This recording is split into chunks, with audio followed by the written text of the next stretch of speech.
As IAs têm sido vendidas como a solução de todos os nossos problemas, mas a questão é, elas estão criando mais problemas do que corrigindo. Vamos aqui ver um vídeo do Miguel Nicoleles falando um pouco sobre essa crise da ideia do que seria a IA. Vamos lá. 5%, 50% do mercado de ações de Nova York. 7 empresas. 37 pessoas hoje nos Estados Unidos possuem 12% da riqueza do país. 37 pessoas. País de 340 milhões de pessoas, tá? O que é o sonho da inteligência artificial? É reduzir o trabalho humano a zero, porque aí o lucro é infinito. Eu estou relendo uma coleção de livros de um grande intelectual americano, que é pouco conhecido no Brasil, chamado Lewis Mumford, que talvez tenha sido o maior intelectual americano dos anos 60, 70, aliás, da segunda, eu diria do século inteiro, 20 nos Estados Unidos, porque esse cara revolucionou ele se chamava o generalista das ciências humanas, porque ele podia falar de qualquer coisa, sociologia, história. Ele foi o maior crítico de arquitetura do New Yorker durante 31 anos. Ele escreveu uma coluna no New Yorker que era a coluna mais disputada do mundo, só que ele não era arquiteto. Né? Mas os grandes arquitetos do mundo queriam falar com ele. E o que ele falou... eu acabei de ler esse livro semana passada de novo, né? Já acho que é a terceira vez que eu leio esse livro. Ele fala uma coisa que finalmente, para mim, caiu a ficha. Né? Levou alguns milhões de anos para o ser humano conseguir se libertar do seu inconsciente, para ele ficar consciente, para o pensamento consciente escapar dos arquétipos e das heranças dos nossos primos primatas e de todos os mamíferos, né? E essa é uma luta perene, essa luta não acabou, de você tentar dominar conscientemente, objetivamente, racionalmente, os impulsos atávicos desses arquétipos animalescos, né? Freud diria que a gente não conseguiu. Diria mais ainda, que nós ainda somos controlados por esses impulsos, né? Só que sem perceber. Mas sim, acho que levou muito tempo vamos dizer assim, o surgimento da consciência, né? Se a gente pode falar desse jeito, né? De surgimento ou o desenvolvimento da consciência humana, né? Seja o que isso for, mas enfim, ela com certeza é um paradigma muito, muito importante, né? Da nossa diferenciação para os animais, né? É essa ideia do consciente, né? E da linguagem, né? Da linguagem também eu acho que é uma questão muito, muito interessante. Mas vamos ver o que ele vai argumentar com isso, né? De violência, de medo do inimigo, de medo do desconhecido, de tentar resolver suas disputas no tapa, né? E o que o Lewis Mumford fala é que essa curva era crescente, isso ele está escrevendo nos anos 60, tá? No meio da Guerra do Vietnã, né? Que essa luta era... O consciente racional humano estava ganhando essa luta até o século XX. Quando... né, as guerras mundiais surgem e o arquétipo da destruição da própria espécie toma conta do inconsciente coletivo do nosso querido Jung, né? E o homem começa a pensar mais em si, em destruir o inimigo do que crescer, né? Como ser humano. Sim. Como pensar no próximo. Expandir. Ou expandir, como o que ele usa, o termo é muito bonito, em preservar a própria espécie sem destruir tudo ao seu redor. Mas eu até questiono, assim, eu entendo o que o Nicoleles está querendo dizer, assim, eu acho que é uma reflexão interessante, mas eu até questiono, assim, até onde a gente tinha isso antes, né? Porque o ser humano, ele se matou desde sempre, né? O ser humano está aí se matando desde que o mundo é mundo, né? Então, a história das guerras, a história dos massacres, a história, então, da violência, ela percorre toda a história da humanidade, porque isso também faz parte do ser humano, né? E aí eu vou ter que retornar ao Freud, né? O Freud já falava, o livro tá lá longe, não vou pegar agora. Mas assim, o Freud fala sobre isso, né? Sobre esses impulsos violentos, os impulsos de morte, então de aniquilamento, eles fazem tão parte do ser humano quanto os impulsos de amor, os impulsos de preservação. Eles não são como é que eu vou dizer assim? Eles não são uma exceção. Eles são dois lados da mesma moeda. O ser humano é esse ser dicotômico. O que eu entendo é que talvez, como, né, nessa crítica talvez desse autor, né, que eu não conheço, enfim, não li, mas é que a gente tem, então, uma indústria da morte, né? O que talvez nas civilizações anteriores não se tinha essa perspectiva, né? Então, mesmo a perspectiva do exército, a perspectiva da guerra, ela não tinha uma ideia da industrialização, né? Então, hoje nós temos uma das indústrias mais fortes do mundo é a indústria armamentista. Nós temos, então, o desenvolvimento de armas que são de aniquilação em massa, né? Ah, mas antes se tinha, sei lá, o trabuco. Beleza, mas o trabuco matava, sei lá, 2 pessoas se ele acertasse. Uma bomba atômica, hoje, né? Então, destrói várias cidades, destrói um estado inteiro. Dependendo do tamanho do país, destrói um país inteiro. Aniquila pessoas de uma hora para outra, né? Então, o que a gente tem é uma industrialização, né? Um movimento industrial das armas de genocídio, das armas de aniquilação, né? Isso, acho que essa é uma diferença, sim. Essa é uma diferença real, assim, né? Do que talvez a gente via em outras civilizações, né? E isso que você leu é o trecho do Dr. Banker III, que é o CEO do banco, né? Eu não posso falar isso muito abertamente, senão eles me processam. Mas sabemos bem. Do BIS, né? Do BIS, de Basel, né? O banco é o banco central dos bancos centrais, né? Para escrever o livro eu fui visitar lá, eu fui lá para ver. Que legal. O BIS. Só que eu mudei de nome aqui no livrinho, né? Nos Alpes, né? Lá em Basel, né?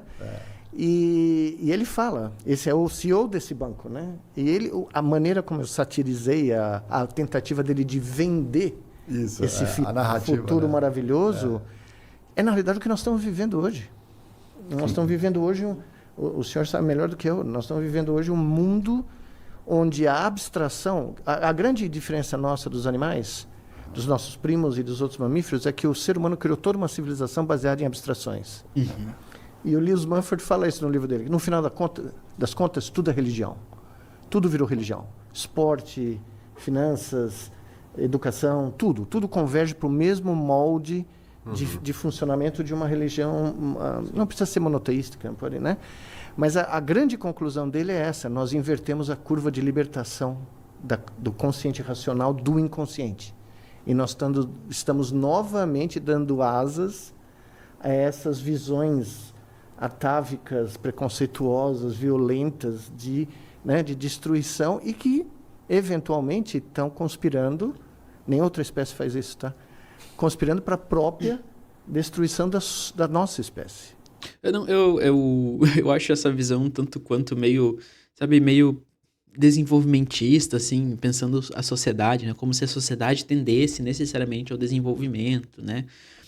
Ou a sociedade fosse intrinsecamente boa e ela vai se desenvolvendo para algo melhor e agora nós estamos regredindo, né? Ou até uma ideia de que meio positivista disso, né? Eu acho que não é bem assim. Se a gente olhar os movimentos históricos, né, tivemos períodos de maior desenvolvimento no sentido, vamos dizer assim, de relações humanas, né? E tivemos piores, né?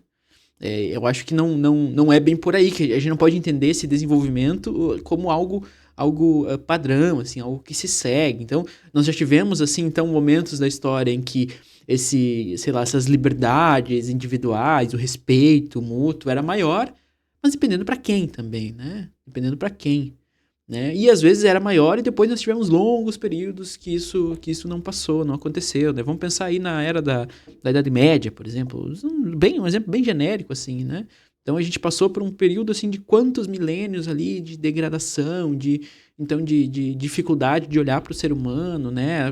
Por questões religiosas também, né? Para depois a gente pensar num iluminismo e tal, né? Enfim, mas que depois desembocou em questões de, vamos dizer assim, de colonialismo e daí Segunda Guerra e daí... Então assim, não é algo... Como é que eu vou dizer assim? Não é algo procedural, não é algo desenvolvimentista, digamos assim, né? Eu acho que é uma visão meio até idealizada, assim, uma visão meio romântica do que é a sociedade. A gente vê que não é isso. A história, ela tem altos e baixos, ela tem altos para algumas pessoas e baixos para outras, às vezes, né? Nós somos a única espécie do planeta que conspira contra si mesmo. Verdade. Destruindo o ambiente, gerando pandemias, né? Fazendo toda essa... Então, na realidade, a minha mãe é escritora, né? Então, quando ela revisou o livro, ela tem 87 anos, ela revisou o meu livro e falou: isso não é um livro de ficção científica? Eu falei, não, mãe, é ficção científica. Ela falou, não, isso é um ensaio jornalístico. O que está acontecendo? Está tudo acontecendo. Então, esse é o meu drama. Eu estou olhando nas notícias e eu começo a ver passagem. O livro se passa em 2036, né? 10 anos no futuro. É um futuro, mas não tão... O futuro está acelerando. É como se tivesse aquele túnel do tempo que tinha quando eu era criança, programa de televisão, né? Que os caras entravam no túnel do tempo e o tempo acelerava, né? A minha sensação nesse instante é essa, né? Todo dia. Você abre as notícias e você vê mais um passo em direção a esse processo de autoextinção, né? Cobori, ao mesmo tempo a gente está entrando numa era que estamos talvez na bolha de todas as bolhas, né? Tudo está all time high. Então a prata, recorde histórico. Ouro, recorde histórico. Bolsa americana, recorde histórico. Bolsa brasileira, recorde histórico. China, não precisamos nem falar, recorde histórico. Onde sustenta esse crescimento? Aonde se perdeu? O que é all time high? É só uma diluição da inflação e do poder de compra que realmente a gente tinha um tempo atrás? Onde a civilização está perdendo essa noção monetária do que a gente vive? Vou aproveitar um pouquinho do trecho que o Mário leu e a fala do professor Nicoleles. Vou tentar juntar todos esses conceitos, que é aquilo que eu falei, né? Quando a gente lê e não utiliza a inteligência artificial, a gente consegue fazer vários insights. Então, ali, quando o professor... Eu gostei da alfinetada, né? Quando a gente lê de verdade, a gente consegue utilizar a informação, né? Quando a gente usa a inteligência artificial, aquilo se perde, né, no meio do caminho. Cita Marx e Engels, né? Eu diria que o que você está falando aqui, vou citar um outro também, que é um financista que todo mundo segue, que é o Damodaran. Talvez o professor Nicoleles também, com certeza, conhece. Eu li os livros do Antônio Damasio, e eu sei que o Nicoleles gosta de filosofia também, né? O Damasio tem muita influência do Veloso gosta Spinoza. muito, né? Veloso também gosta, né? Então, assim, o capitalismo, na realidade, na visão do Marx, em algum momento ele vai se autodestruir. Quando você lê as obras do Karl Marx, ele vai chegar um momento que a gente vai ter que superar o capitalismo. Né? O pós-guerra, depois de todas as crises, na primeira Revolução Industrial da Inglaterra... Essa afirmação dele é interessante, muitas pessoas não entendem o porquê, né? O porquê que o Marx queria dizer que eventualmente a gente vai ter que superar o capitalismo, né? Ou o capitalismo vai se autodestruir. Porque o capitalismo, ele precisa, né, que o valor esteja sempre aumentando, né? Então, assim, o capital precisa estar sempre aumentando, ele não pode regredir, tanto é que existe a inflação. Então, ele precisa sempre se autovalorar. Só que o nosso mundo é finito. As nossas matérias-primas são finitas, né? As nossas matrizes energéticas são finitas. Então, não existe possibilidade de que as coisas do jeito que estão, do crescimento que está, vão até o fim do mundo, né? Mas uma hora o mundo acaba. Quer dizer, o mundo não acaba. Talvez vai acabar a possibilidade de nós vivermos nele, né? Mas o mundo vai continuar girando ao redor do Sol aí, né? Enfim, há quantos milhares de anos, milhões de anos, sei lá, bilhões de anos. Mas a questão é a seguinte, é que na maneira como a gente está hoje, então, explorando, né, a natureza, explorando as fontes energéticas, explorando a mão de obra humana, eventualmente isso tende ao colapso, né? Porque eventualmente não vai haver mais matéria-prima, não vai haver mais, então, fontes energéticas suficientes para abastecer tudo isso, né? Pessoal, lembrando aqui, se você está vendo o vídeo até aqui, deixa eu até trocar a câmera. Se você está vendo o vídeo até aqui, eu estou com uma meta de alcançar os meus primeiros 1000 inscritos. Então, se você está assistindo o vídeo até aqui e gostaria de ajudar muito o nosso canal, deixa um like, se inscreve no canal. E se eventualmente, né, para você que não me conhece, meu nome é Lucas, eu sou psicólogo clínico. Eu deixei aqui no link da descrição o link do meu site, que você pode saber um pouco mais sobre o meu trabalho e as maneiras de entrar em contato comigo também, se eventualmente você quiser iniciar o processo terapêutico, alguma coisa do gênero, tá bom? Vamos continuar aqui com o vídeo, que tá bem interessante, eu gosto muito de ouvir esses dois. Depois da segunda Revolução Industrial, que aí já incluiu Estados Unidos, Alemanha, Japão, que gerou a Primeira e a Segunda Guerra Mundial, e aí, lembrando o Keynes foi talvez um capitalista que tentou salvar o capitalismo dele mesmo, né? O acordo de Bretton Woods, na realidade, foi justamente isso. Tentar punir esse capital fictício, esse capital financeiro, né? Especulativo em detrimento da produção real, do mundo real. Então, o acordo de Bretton Woods, na realidade, estabeleceu, dentre várias coisas, uma punição ao sistema financeiro de que as taxas de juros teriam que ser abaixo do nível de inflação, que isso obrigaria os rentistas a investir na produção real. Fazia todo sentido que o mundo precisava ser reconstruído. Os Estados Unidos, como potência industrial que saiu vencedora da guerra sem ter sofrido nenhum dano no seu território, precisava de mercados, né? Ele não fez isso porque é bonzinho, ele precisava de mercados para consumir os seus produtos. E o mundo teve o que é chamada a era de ouro do capitalismo, né? Depois de Bretton Woods até os Estados Unidos abandonar o padrão ouro, né? Quando abandonou o padrão ouro, eles inverteram tudo, e o que o Trump está fazendo agora é inverter toda a lógica do que foi o acordo de Bretton Woods, que foi uma era que o capitalismo realmente gerou um estado de bem-estar social que era financiado por imposto, né? Então você vê até hoje os países escandinavos têm 40%, 50% de carga tributária, né? Sobre renda e patrimônio, né? E quando a gente olha para os Estados Unidos e para o Brasil, a gente ainda patina para fazer isso. E talvez a ficção do Nicoleles, que na verdade é realidade, né? Eu entendo a visão muito para frente que o Nicoleles está vendo isso, que quando ele cita Marx e Keynes também está vendo isso, e quando o Mário, quando ele falou a palavra narrativas, eu lembrei do Damodaran, que tem um livro que chama Narrative and Numbers, né? Narrativas e números. E como um financista, ele fala, o número tem que estar atrelado com a narrativa. Você tem que, na realidade, ver qual a narrativa que está suportando esse número. Quando você fala da bolha de IA, é uma narrativa completamente irreal, né? A gente está... O capital fictício que foi criado, o capitalismo financeiro, a financiarização da economia, e aí voltando ao Marx, que em algum momento o excedente do capital ele precisa ser destruído, e geralmente, infelizmente, o que destrói isso são as guerras, né? Talvez por isso um medo dessa agressividade dos Estados Unidos é gerar uma terceira guerra mundial, porque o capital vai precisar se recompor, né? Os capitais débeis vão ter que subir e vai haver novamente uma nova concentração de riqueza, tudo para satisfazer o retorno desse capital fictício que está principalmente hoje na bolha de IA, que é essa nova fronteira do capitalismo, de tentar sugar a riqueza do resto do mundo todo, só que está tanto dinheiro sendo investido nisso que isso não vai dar retorno, né? E aí, fechando aqui com o raciocínio do Nicoleles, quando ele fala da consciência, o Antônio Damasio, eu tenho um livro, eu comentei com vocês que eu li, não sei se o professor sabe, eu fui preso, né? Fiquei 80 dias preso, eu reli um livro dele que chama O Erro de Descartes. Sim, é o livro clássico dele. Depois ele lançou um outro, chama A Estranha Ordem das Coisas, sim, que ele fala que, na realidade, na visão dele, né? Que é a emoção, na realidade, que cria a razão. Eu já vi o Nicoleles falando alguma coisa muito, muito parecida, que é o que a inteligência artificial nunca vai conseguir, gerar emoção para depois gerar uma razão, né?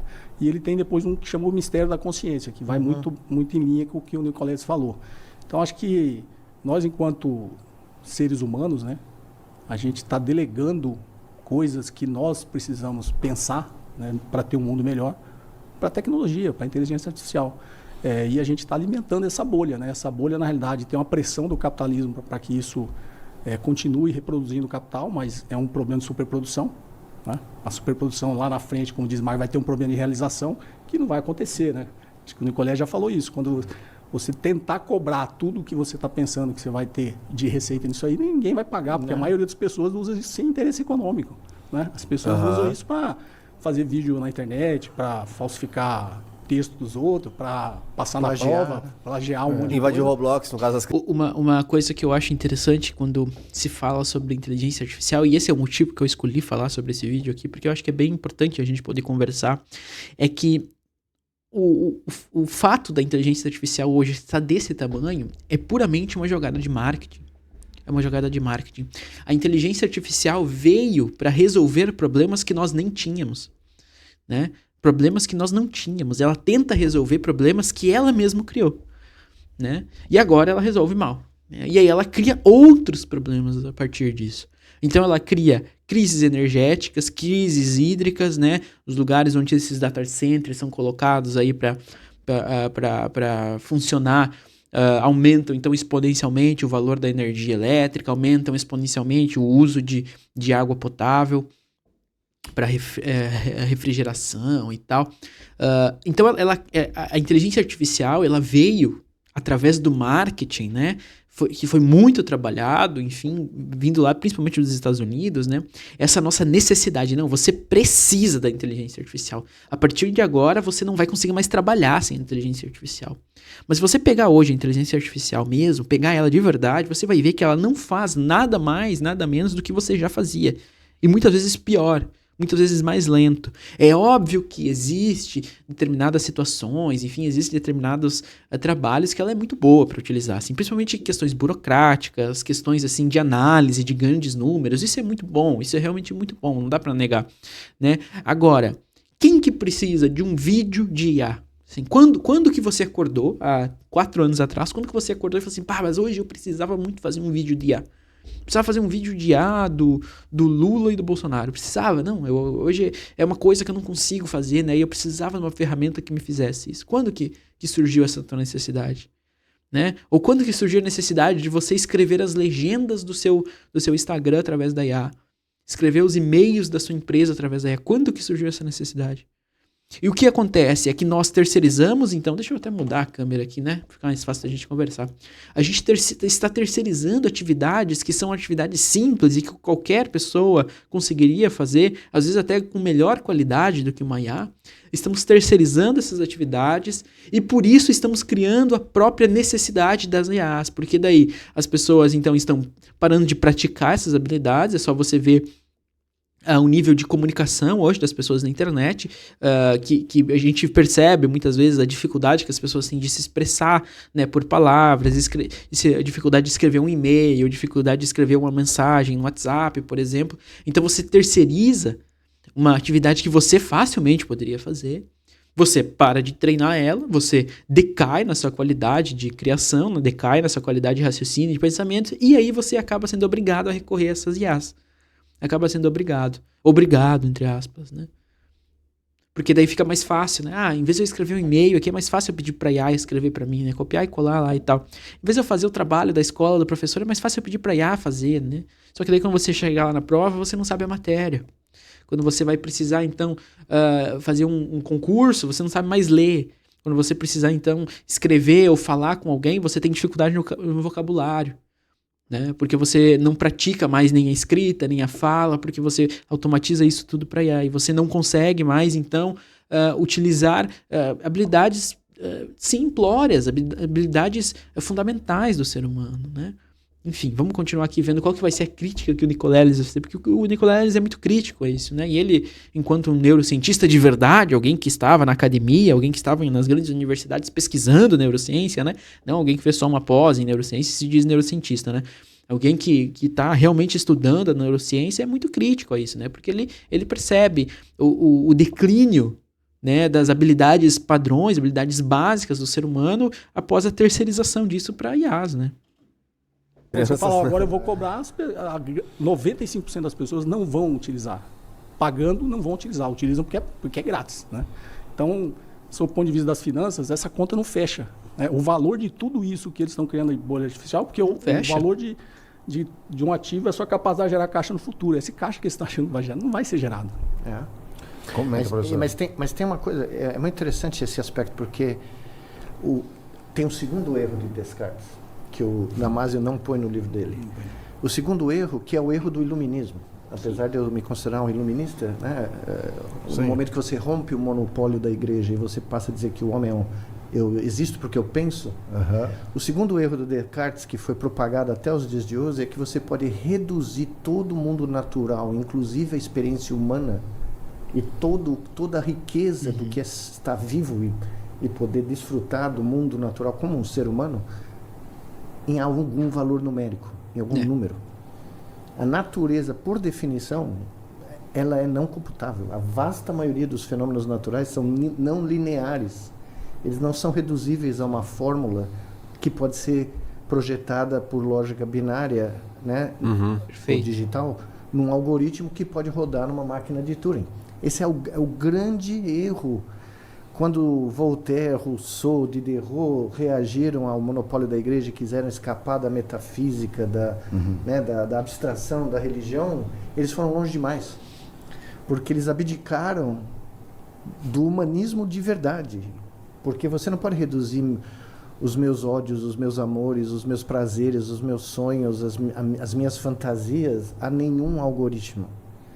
Então a riqueza... E não precisa ser só do ser humano, não. Qualquer organismo, tá? O pequeno grau de consciência que talvez um primata, um macaco reza ou um gorila... O gorila é mais parecido conosco, mas qualquer animal tenha um pequeno grau de consciência da sua existência como indivíduo, é impossível de ser reduzida em lógica binária. E o Alan Turing sabia disso. O Alan Turing fala disso na tese dele, em 1936. Ele escreve, a vasta maioria dos fenômenos, para ser resolvido, eu preciso chamar um oráculo. Ele definiu um fenômeno não computável. Né? O fenômeno não computável, por definição, é que você não pode prever quando um software vai dar pau. É impossível. É impossível. Ou quando a live não vai entrar. Quando a live não vai entrar porque teve uma tempestade geomagnética que o YouTube caiu. Exato. Né? Então, o Turing definiu de cara o que era um fenômeno não computável. Aí ele falou, a maioria do mundo natural é não computável. E quando eu tenho que tomar uma decisão no mundo natural, eu tenho que chamar o oráculo. Sabe quem é o oráculo? Um ser humano. Não é a melhor decisão, não é a decisão perfeita, mas é a única decisão que pode ser tomada quando você entra num fenômeno não computável. Ainda que intuitiva. Né? Ainda que seja intuitivo, baseado na nossa experiência. Então, qual é o grande erro do mundo atual? Quando você pega um app de graça, você baixa o app, certo? Você é o produto. Total. Não é o app. Porque é toda a sua vida online, usando o produto ou não, porque hoje existem produtos que vasculham toda a sua vida online quando você baixa ele, está sendo usada para treinar os modelos que esses caras vão daqui a 6 meses voltar para você e falar, olha, se você quiser continuar usando, custa $20 por mês. Então você trabalhou de graça, você foi o produto e você ofereceu para ele matéria-prima de graça. É o melhor. Hoje nós estamos ali de maneira gratuita, treinando essas inteligências artificiais, colocando os nossos dados ali, então escolhendo qual que é a melhor ou qual que é a pior resposta, né, para um determinado input, para que depois, quando eles já estiverem, então, criada essa demanda, então, essa necessidade que nós teremos de usar a IA para trabalhar, o que vai acontecer? Essa IA vai se tornar paga. E vai ser caríssimo, porque hoje, essas IAs, todas elas, nenhuma delas ainda deu nenhum real de lucro, nenhum dólar de lucro que seja, então, muito pelo contrário, elas estão sendo muito subsidiadas, elas estão dando, assim, prejuízos massivos. E se você vai ver as notícias dessas empresas aí, da OpenAI, enfim, eles assim, eles vão dizer, não, eventualmente vai dar lucro. Como? Não sei. Um dia vai retornar. Mas e aí você pode ver até o Nicoleles fala sobre isso, o Koburi fala sobre isso, mas tem outras pessoas, outros economistas que falam sobre isso, porque eu acompanho muito isso porque eu acho interessante. Porque eles dizem assim, olha, a maneira, o tanto que foi investido aqui, né? E mesmo uma realidade onde eles cobrassem, não teria demanda suficiente, ou melhor, não teria dinheiro suficiente que alguém pagasse para poder suprir só o que foi investido nisso. De tanto dinheiro que foi investido, de tantos bilhões de dólares que foram investidos. Mesmo se eles cobrar uma mensalidade, mesmo se eles cobrar por uso, não vai ter gente querendo pagar isso. Vai chegar um momento que aquela empresa que hoje automatizou a IA, com IA para fazer os cards para a internet, sei lá, da rede social dela, um dia isso vai se tornar pago. Né? E aí essa IA provavelmente vai cobrar por tokens, nem então por uso. E quem sabe o número de usos que ela precise, ou o valor desses usos, seja equiparado à força de trabalho de um trabalhador. Então ela perdeu um trabalhador para poder utilizar essa IA, né, ou parou de pagar um trabalhador para utilizar essa IA para fazer um trabalho porco, um trabalho meia boca, um trabalho, enfim, nem medíocre, não é? É menos que medíocre. E não vai ter daqui a pouco dinheiro suficiente para bancar isso. Isso vai acontecer com empresas de tecnologia também, enfim. Daqui a pouco isso vai se tornar tão caro quanto você ter um profissional dentro da sua empresa, né? Mas às vezes um profissional dentro da sua empresa faria um trabalho muito melhor, com muito menos erros, né? Porque hoje a IA erra muito. Ela delira, ela cria coisas nada a ver. Não cria nada, ela computaciona ali coisas que nada tem a ver, às vezes, com o que a gente quer. É um negócio do mundo. Você não tem investimento nenhum na matéria-prima, é zero. Agora, qual é o sonho da inteligência artificial? É realizar o sonho de automação completa. Porque o que esses malucos pensam, né? Os 7 psicopatas que mandam no mundo atualmente, né? Virar Matrix, né? Eles querem que a gente seja a bateria de IA, né? Marvelous Seven, ou Fabulous Seven, né? Que hoje dominam 45%, 50% do mercado de ações de Nova York. 7 empresas. Tá? 37 pessoas hoje nos Estados Unidos possuem 12% da riqueza do país. 37 pessoas. Um país de 340 milhões de pessoas, tá? O que é o sonho da inteligência artificial? É reduzir o trabalho humano a zero, porque aí o lucro é infinito. Né? Se você leva a zero o maior custo de produção, Sim. e aí que o Lewis Mumford tem uma posição sensacional. O professor Beluso vai querer me matar quando eu falar isso aqui agora. Mas ele fala, Marx estava errado, porque Marx entrou no jogo. Ele disse que a revolução é a tomada dos meios de produção e distribuir para um outro poder. Não, mas é para um outro poder. Né? O que Marx não questionou, ou pelo menos, né, na opinião do Mumford, é que nós não questionamos a estratégia que vem desde o tempo das pirâmides. O Lewis Mumford chama isso de mega machine. A primeira mega machine foi quando o faraó saiu na praça em Tebes e falou o seguinte: eu preciso construir uma pirâmide porque eu sou o Deus Sol. Se eu voltar para o céu e ficar imortal, todos vocês vão comigo. Então ele arregimentou 100 mil egípcios durante 100 anos para construir as pirâmides de Quéops que a gente vê lá em Giza, né? Sim. O que ele criou? Ele criou uma máquina, só que a máquina era formada por elementos orgânicos. Ao longo da história, o que aconteceu? Os elementos orgânicos foram lentamente sendo substituídos por objetos artificiais, tecnologias que nós fomos criando. Moinho de água, moinho de vento, de repente o tear era a vapor, né? Lentamente nós fomos mantendo o Mega Machine, mas nós fomos tirando o ser humano dela. Sim. E nós estamos chegando num ponto onde o ser humano vai sumir do Mega Machine.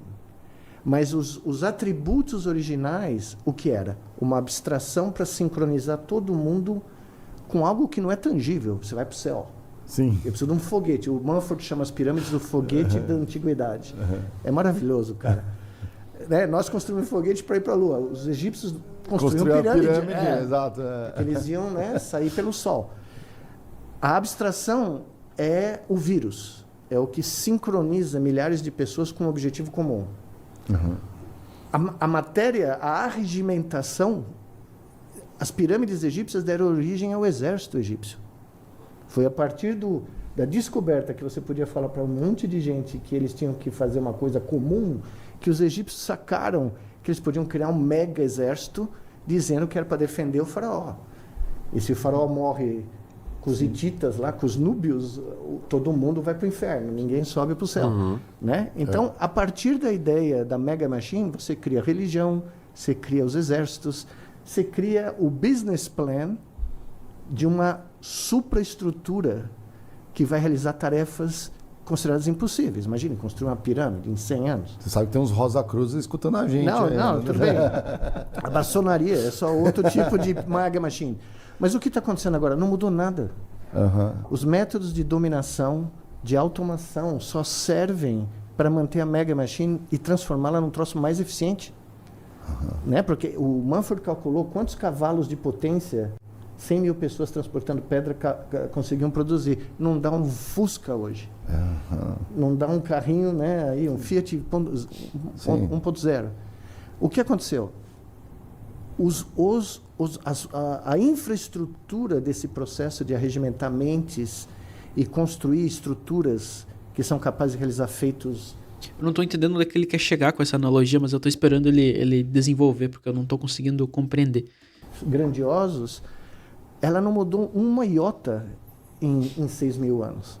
O que mudou foi a paulatina remoção do ser humano dessa estrutura. Então, hoje você vai conseguir ter fábricas, né, de automóveis, você não tem um ser humano. Você tem robôs montando, né, então você começa a alijar o ser humano dessa estrutura. E aí tudo vira número. A vida humana é reduzida a um algoritmo. Tá, entendi. Ele quis dizer, então, que com o avançar da tecnologia, a necessidade do trabalho humano se reduziu, né? E sim, em alguns fatores ela se reduziu. E eu acho que a tecnologia, a inovação, enfim, a própria IA, ela poderia servir para isso, né? Para que a gente pudesse, então, automatizar, a gente pudesse facilitar que seja alguns trabalhos que são mais cansativos, mais doloridos, mais exaustivos, ou mais maçantes que seja, para que a gente trabalhasse menos. Eu acho que essa seria ideal, né? A gente poder utilizar a tecnologia né, a nosso favor, né, para que a gente possa trabalhar menos na nossa produção, para que a gente possa ter uma vida mais tranquila, aí a gente possa ter, então, menos horas de trabalho, uma vida menos, ou um trabalho menos exaustivo, né? Só que o que a gente percebe é que o movimento desse avançar da tecnologia faz com que as pessoas percam o emprego, muitas vezes, né? E, ainda assim, as pessoas que continuam empregadas trabalhem mais. Então, assim, a IA hoje, o que serve a IA dentro das empresas? É mais um mecanismo de trabalho para as pessoas que estão dentro da empresa, né, uma alimentação de dados daquela IA que estão dentro da empresa, para que, eventualmente, elas sejam substituídas pela própria IA. Né? Ou essa ideia que as empresas têm de que um dia conseguirão automatizar todos os trabalhos pela IA, né? Enfim, eu acho que, infelizmente, a sociedade tem utilizado, então, a própria tecnologia que ela cria como seu inimigo, né? É contra si mesmo, né? É um absurdo. É uma completa... Né? Se o Darwin estivesse andando por aqui na Avenida Paulista, ele ia olhar para cá e ia falar, o que vocês estão fazendo? Né? Nós estamos negando a nossa própria origem orgânica. Sim. Por quê? Porque a abstração, que é o que o senhor acabou de falar, financeira, né? Sim. Do lucro infinito, ou da realização de um retorno financeiro que é impossível, passou a ser a coisa mais importante do mundo. Nem o dinheiro é mais importante. O dinheiro que foi a abstração que dominou a vida humana, né? Ele literalmente está sumindo. Sim. Porque você hoje tem um dinheiro digital que nunca existiu, é uma sequência de números. E por isso que eu falo no livro aqui que se tiver uma tempestade solar, como eu descrevo aqui, que acaba com o mundo eletroeletrônico, Marx vai ter seu trabalho realizado no dia seguinte. E todo mundo vai ser igualmente pobre. Porque não vai ter mais registro nenhum da riqueza digital de nenhum ser humano. E como colaborar num cenário caótico desse? Então... o pior é que a gente não está preparado para colaborar. Mas o mais incrível é que como a gente não lê mais, a maioria né, nós somos os dinossauros aqui, pessoas que leem livros e anotam, que marcam os livros, livro real, né, livro de papel. O que está acontecendo? Nós estamos esquecendo lições que foram nos oferecidas 300, 200 anos atrás. Quando a Revolução Industrial veio, e crianças de 6 anos passavam 18 horas no tear ou nas minas, né? O pessoal aqui fala mal dos ludistas, né? Os ludistas são inimigo da indústria, todo mundo os doidos. Não! O que os ludistas queriam? A regulamentação dos horários de trabalho das crianças e das mulheres. Tirar as crianças das minas. Descanso no fim de semana. Descanso no sábado e domingo. Ou no domingo, aliás, perdão. Na época era no domingo. Na época, né? Não queriam nada mais do que todos nós aqui, né? Todos nós aqui aceitariam como a coisa mais absurdamente consensual, né, de preservação. Por que eu trouxe esse vídeo aqui? Eu acho que a gente pode conversar sobre um assunto bem interessante, porque eu acho que essas dinâmicas sociais, as dinâmicas econômicas também interferem na maneira como nós nos relacionamos socialmente. E essa que é a grande questão, porque a maneira como nós nos relacionamos, tanto com o nosso trabalho, quanto com os nossos pares, afeta a saúde mental, afeta como nós sofremos. Então, como nós ocupamos o mundo, é a maneira como nós vamos entender o nosso próprio sofrimento. Então, nós temos hoje sofrimentos que são, vamos dizer assim, frutos da nossa realidade, né? Da nossa própria realidade. A gente pode dizer, então, esse medo do futuro. Muitas pessoas têm um medo do futuro, né? Que o futuro não vai ser bom, que o futuro não vai ser legal, tende a ser pior, né? Enfim, isso é um fruto direto das dinâmicas sociais que nós temos hoje, as dinâmicas de produção, dinâmicas de relações, né? E quando a gente vai falar sobre inteligência artificial, a gente está dizendo, olha, a gente tem uma ferramenta, né? Enfim, uma ferramenta aí que ela está mudando a maneira como nós nos relacionamos com o trabalho, como nós nos comunicamos, como nós pensamos a educação, como nós pensamos, enfim, as relações, né? Ela está mudando paradigmas muito centrais da nossa sociedade. E a pergunta que fica é, quais são os efeitos que essas IAs vão trazer para a nossa sociedade? Né? E eu, enquanto analista, enquanto psicólogo, levo muito a sério aquela frase do Lacan, que diz que o analista ele tem que estar no horizonte da subjetividade da sua época. O analista tem que estar sempre olhando para os movimentos da sua cultura e buscando entender como aquilo interferirá, como aquilo ligará, qual será a relação desses movimentos com os sofrimentos que eu vou receber na minha clínica, dos meus pacientes. Dos sofrimentos que nós vamos ver, então, dos nossos pacientes, as angústias que nós vamos ver socialmente das pessoas, né? Isso que é a parte importante, tá bom, pessoal? Bom, acho que foi um vídeo bem interessante. Eu gosto muito de ouvir o Nicoleles e o Cobori também, né? Tanto é que eu acho que eu nem falei muito hoje, porque pra mim eles é muito interessante poder ouvir eles sempre trazem assuntos muito legais, né? No mais, eventualmente, se você gostou do vídeo, se você achou minimamente interessante, considere deixar um like aqui. Nós estamos com a meta de 1000 inscritos, então se você pudesse se inscrever no canal, eu agradeceria muito. E se eventualmente você gostaria de conhecer um processo de análise, um processo de psicoterapia, deixei aqui na descrição do vídeo o link do meu site, onde você pode acessar e saber um pouquinho mais sobre o meu trabalho e as maneiras de entrar em contato comigo também, tá bom? No mais seria isso, forte abraço a todos, valeu, falou e até o próximo vídeo.